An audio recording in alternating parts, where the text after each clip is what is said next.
ಸಿದ್ದರಾಮಯ್ಯರನ್ನ ರಾಕ್ಷಸರಿಗೆ ಹೋಲಿಕೆ ಮಾಡಿ ಟೀಕೆ ಮಾಡಿದ್ದಾರೆ. ಎಂಎಲ್ಸಿ ಸಿಟಿ ರವಿ ಅನ್ನೋದ್ರ ಡೀಟೇಲ್ಸ್ ಲಭ್ಯ ಆಗ್ತಾ ಇದೆ. ಡೀಟೇಲ್ಸ್ ಬರ್ತಾ ಇದೆ, ನೋಡ್ತಾ ಹೋಗೋಣ. ಬಿಜೆಪಿ ಜೆಡಿಎಸ್ಗೆ ಹೆದರಲ್ಲ ಎಂಬ ಸಿಎಂ ಹೇಳಿಕೆಗೆ ಸಂಬಂಧಪಟ್ಟಂತೆ ಸಿಎಂ ಹೇಳಿಕೆಗೆ ಮಾಜಿ ಸಚಿವ ಸಿಟಿ ರವಿ ಅವರು ತಿರುಗೇಟನ್ನು ಕೊಟ್ಟಿದ್ದಾರೆ.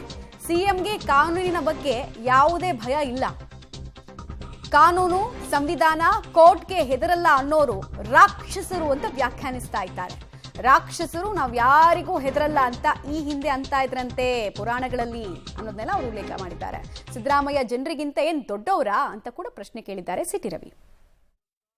ಆಗ ಅವ್ರನ್ನ ಮನುಷ್ಯರು ಅಂತ ಅನ್ಕೊಳ್ಳೋದು ಅಥವಾ ಇನ್ಯಾರು ಈ ಹಿಂದೆ ರಾಕ್ಷಸರು ನಾನು ಯಾರಿಗೂ ಹೆದರಲ್ಲ ಅಂತಿದ್ರಂತೆ, ಹಂಗೇನು ಅನ್ಕೋಬೇಕಾರೆ ಅಧಿಕಾರದ ಹಣ ಉಪಯೋಗಿಸ್ಕೊಂಡು ಯಾವ ಸಮಾವೇಶ ಬೇಕಾದ್ರೂ ಮಾಡ್ಬೋದು. ಆ ಮೂಲಕ ಭ್ರಷ್ಟಾಚಾರ ಮುಚ್ಚಾಕಕ್ಕಾಗಲ್ಲ. ಭ್ರಷ್ಟಾಚಾರವನ್ನ ಸಮಾವೇಶಗಳ ಮೂಲಕ ಭ್ರಷ್ಟಾಚಾರ ಮುಚ್ಚಾಕಕ್ಕಾಗಲ್ಲ. ಭ್ರಷ್ಟಾಚಾರವೇ. ಉಪ್ಪು ತಿಂದವ್ರು ನೀರು ಕುಡಿಲೇಬೇಕು, ಇದು ಪ್ರಕೃತಿಯ ಧರ್ಮ. ತಪ್ಪು ಮಾಡಿದವರಿಗೆ ಶಿಕ್ಷೆ ಆಗಬೇಕಾಗಿರೋದು ಕಾನೂನಿನ ಪ್ರಕಾರ ಆಗಬೇಕಾಗಿರುವಂಥ ಕೆಲಸ. ತಪ್ಪು ಮಾಡದೇ ಇದ್ದರೂ ಶಿಕ್ಷೆ, ತಪ್ಪು ಮಾಡಿದರೂ ಶಿಕ್ಷೆ ಆಗದೇ ಇದ್ದರೆ ಒಂದು ಕೆಟ್ಟ ಸಂದೇಶ ಹೋಗುತ್ತೆ.